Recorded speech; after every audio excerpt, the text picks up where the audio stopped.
যারা চাকরি করেন তাদের বেতন বাড়ছে,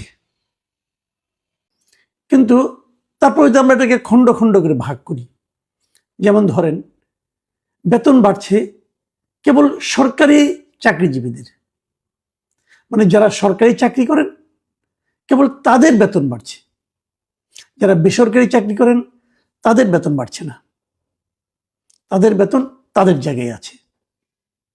বেতন বাড়ছে কেন? বেতন বাড়ছে এই কারণে যে বাজারে, বিশ্ববাজারে সব জিনিসপত্রের দাম বেড়ে গেছে, মূল্যস্ফীতি যেটাকে বলি আমরা। যে এই বাড়তি মূল্যের সঙ্গে জীবনযাপনকে একটা সামঞ্জস্যপূর্ণ অবস্থায় আনার জন্যই বেতন বাড়ছে। মানে যে জিনিসটার দাম আগে 10 টাকা ছিল সেটার দাম এখন 18 টাকা হয়ে গেছে, তো বাড়তি 8 টাকা আমি কোথায় পাবো? এই জন্য সরকার আমাকে বাড়তি 8 টাকা দেবে যদি আমি সরকারি কর্মচারী হই, নতুবা নয়। এখন প্রশ্নটা হচ্ছে যে বাজারে যে দাম বাড়ছে এটা কি কেবল সরকারি কর্মচারী যারা তাদের জন্যই বাড়ছে, নাকি যারা বেসরকারি চাকরি বাকরি করে তাদের জন্য বাড়ছে? মানে বেসরকারি যারা চাকরি করে তাদের জন্য কি আলাদা একটা বাজার, আর সরকারি কর্মকর্তাদের জন্য কি আলাদা একটা বাজার? তা তো নয়। আচ্ছা ঠিক আছে, আমরা এই প্রসঙ্গে একটু পরে আসি। আগে আমরা বেতন বাড়ার হিসাবটা একটু দেখি। পে কমিশন রিপোর্ট দিয়েছে, এই রিপোর্টটা এই সরকার খুব আনন্দের সঙ্গে গ্রহণ করেছে, মানে অন্তর্বর্তীকালীন সরকার, এবং ডক্টর ইউনূস বলেছেন একটা অসাধারণ ভালো কাজ হয়েছে, উনি বলছেন। আসলে আমরা একটা অসাধারণ ভালো কাজটা একটু দেখে নিই। কিভাবে বেতন বাড়ছে? সবার বেতন ডাবলেরও বেশি হয়ে গেছে, সবার, একদম নিম্ন থেকে মনে করেন পিয়ন, দারোয়ান, বাবুর্চি, মালি যারা ছিল তাদের থেকে শুরু করে সচিব পর্যন্ত যত লোক সরকারি চাকরি করেন সবার বেতন দ্বিগুণেরও বেশি হয়ে গেছে। যা সবচেয়ে কম বেড়েছে, মানে একদম শীর্ষস্থানে যারা আছেন তাদেরও বেতন বেড়েছে 105%। মানে ওটাকে বেতনের এমনি 20টা গ্রেড আছে, গ্রেড 1, গ্রেড 2। গ্রেড 1 হলো সবচেয়ে বেশি বেতন, যেটা সচিবদের ছিল। সেই বেতনটা ছিল আগে 78,000 টাকা, সেটা বেড়ে এখন হয়েছে 1,60,000 টাকা। আর সর্বনিম্ন যে বেতনটা ছিল সেটা ছিল 8,250 টাকা, সেটা বেড়ে হয়েছে 20,000 টাকা। এই হলো বাড়ার ব্যাপারটা। এখন একটা কথা আপনাকে আমি বলি, আপনারা হয়তো ভাবছেন যে এই টাকা কি খুব বেশি হলো না, বেশি হলো না। যেমন ধরেন এই যে 20,000 টাকা হয়েছে না, এটা হলো বেসিক বেতন, এর সঙ্গে নানা ধরনের ভাতা টাতা আছে। যেমন ধরেন আমি একটা উদাহরণ দিয়ে বলি আপনাকে, যে 20তম গ্রেডের যিনি বেতন পাচ্ছেন 8,250 টাকা, যেটা এখন পাচ্ছেন, উনি কিন্তু আসলে 8,250 টাকা পান না। উনি বিভিন্ন ভাতা টাতা সব মিলিয়ে উনি ড্র করেন 17,000 টাকার মতো। এখানে কে আছে এই ক্যাটাগরিতে? কারা আছে এই ক্যাটাগরিতে? পিয়ন, দারোয়ান, পরিচ্ছন্নতা কর্মী, এরা। তার মানে এরা 20তম গ্রেডে বেতন পান, তারা আসলে প্রতি মাসে সমস্ত ভাতা টাতা মিলিয়ে, বাড়ি ভাড়া, অমুক তমুক সব মিলিয়ে তারা 17,000 টাকা ড্র করেন। তাদের জন্য এখন প্রস্তাব যেটা করা হয়েছে, মানে 20,000 টাকা যেটা বেসিক ধরা হয়েছে, ওটা যে দাঁড়াবে, ওই ভাতা টাতা সহযোগ করলে দাঁড়াবে প্রায় 42,000 টাকার মতো। তার মানে যিনি সরকারি অফিসের পিয়ন হবেন, দারোয়ান হবেন, অথবা সরকারি অফিসের আপনার পরিচ্ছন্নতা কর্মী হবেন, যে ঝাড়ু টাড়ু দেয় যারা, তারা বেতন পাবেন 42,000 টাকা। আমি এই টাকার জন্য আপনাকে ঈর্ষা করতে বলছি না, ঠিক আছে, এই টাকা ছাড়া তো চলে না, এটা সত্য কথা, চলে না। কিন্তু প্রশ্নটা হলো, আপনি বেতনটা দিয়েছেন এটা ভালো, দিতে চাচ্ছেন এটা ভালো, কিন্তু এই বেতনটা আপনি দেবেন কোত্থেকে? সরকারি চাকরিজীবীদের বেতন কে দিবে? সরকার দেবে। সরকার কোত্থেকে দেবে? সরকারের আয়টা কি বলুন? সরকারের আয় হলো বিভিন্ন রকম কর, প্রত্যক্ষ কর, পরোক্ষ কর। মানে আপনি যে ইনকাম ট্যাক্স দেন, যে ইনকাম ট্যাক্স আপনি দিচ্ছেন, এটা হলো সরকারের আয়, আপনার কাছ থেকে পাচ্ছেন। অথবা পরোক্ষ কর। পরোক্ষ কর কি হবে? আপনি দেখবেন যা কিছু আপনি কিনবেন তার উপরে কিন্তু 15% আপনাকে ভ্যাট দিতে হয়। এই যে আপনি যে 2 টাকা দেখে দেয়া সালাই কিনেন না, এখানেও কিন্তু আপনি সরকারকে 30 পয়সা দিচ্ছেন। ওখান থেকে 2 টাকা থেকে 30 পয়সা গভর্নমেন্ট নিয়ে নিচ্ছে। তো এভাবে কিন্তু গভর্নমেন্ট ইনকাম হয়। তো এই ইনকাম যেটা হয় সরকারের সাকুল্যের, এটা বলে আমরা রাজস্ব আয়।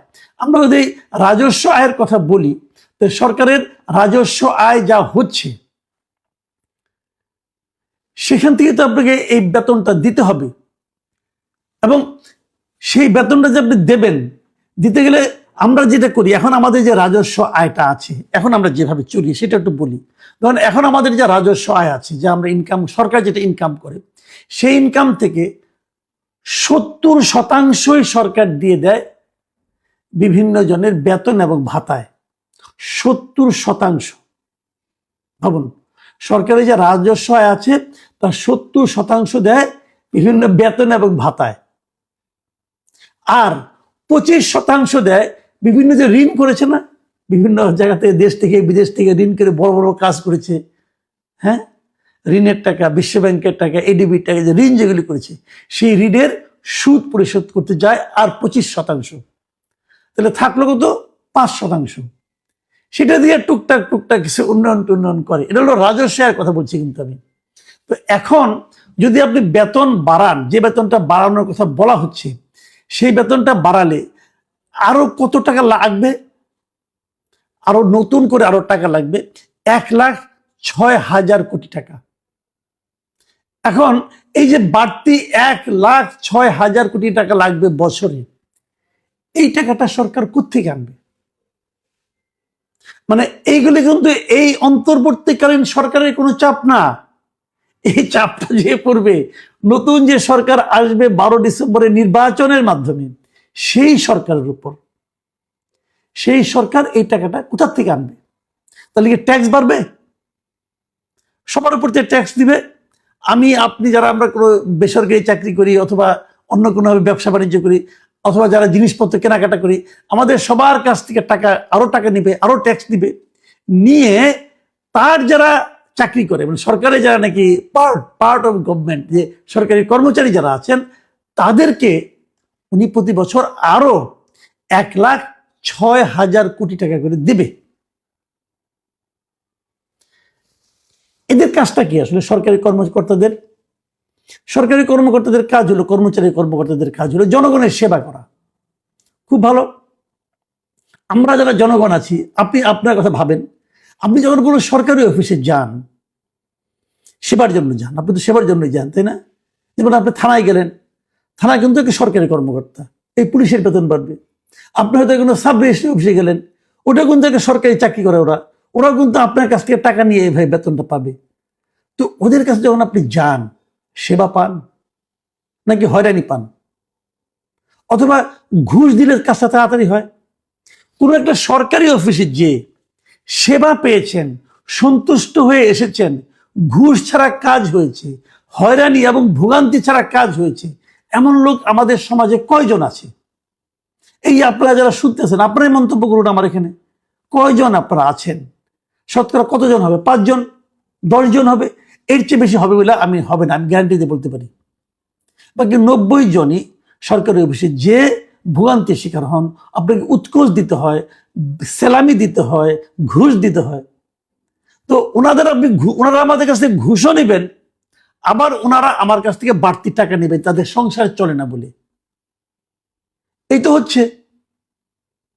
তো এখন কোশ্চেন হলো, এটা করলো কেন? করলো এই কারণে, দুটো কারণে আমি মনে করি। এই সরকার তার শেষ দিকে এসে এই সরকারি কর্মকর্তা কর্মচারীদের হাতে রাখতে চায়, বোঝাতে চায় যে আমরা তোমাদের জন্য অনেক করলাম, তোমরা আমাদেরকে হেল্প করো বাকি সময়টুকু। পাশাপাশি নতুন যে সরকার আসবে 12 তারিখের পরে, তাদের উপরে একটা বোঝা চাপিয়ে দিল। ওই সরকার এসেই হাহুতাশের মধ্যে পড়ে যাবে যে কিভাবে তারা সরকারি কর্মচারীদের এই বেতনটা দিবে। এই যে নতুন পে স্কেল ঘোষণা করা হয়েছে, সরকারি দল কিন্তু, সরকারি কর্মচারীরা কিন্তু বলছে এটা এখন থেকেই চালু করেন, আর সরকার বলছে না এটা জুন থেকে চালু হবে। এখন কিছু কিছু হবে, এখন অল্প বিস্তর হবে, তারপর পূর্ণাঙ্গভাবে চালু হবে জুন মাসে। এখন ধরেন নতুন গভর্নমেন্ট আসলো, এসে ভাবলো যে এটা করা সম্ভব না, আমি কোথেকে করবো, আমার টাকা তো নাই। যদি না করে তাহলে কি হবে? নতুন গভর্নমেন্ট অজনপ্রিয় হয়ে যাবে। তারা বলবে ইউনিয়ন সরকারই ভালো ছিল, অথবা তারা নতুন সরকারকে অসহযোগিতা করবে, এমন এমন কাজ করবে যাতে নাকি নতুন সরকার বিপদগ্রস্ত হয়, নতুন সরকারের বদনাম হয়, তারা এগুলো করবে। আপনি বেতন বাড়ান, আমার কোনো আপত্তি নাই, সে সঙ্গে জবাবদিহিতা বাড়ান। সরকারি কর্মকর্তা কর্মচারীদের কোনো জবাবদিহিতা আছে? সরকারি অফিসগুলো নিয়ম নীতি আছে? সরকারি অফিসের লোকজনকে ঘুষ খায় না? দেখুন, আওয়ামী লীগ আমলে কিন্তু এক দফা বেতন বেড়েছিল, বেতন প্রায় জাস্ট ডাবল করে দিয়েছিল আওয়ামী লীগ আমলে, এবং তখন বলা হয়েছিল আপনারা ঘুষ খাবেন না, আপনাদের বেতন বাড়িয়ে দিলাম। সরকারি কর্মচারীরা এটা শুনেছিল? ঘুষ খাওয়াকে বাদ রাখছিল?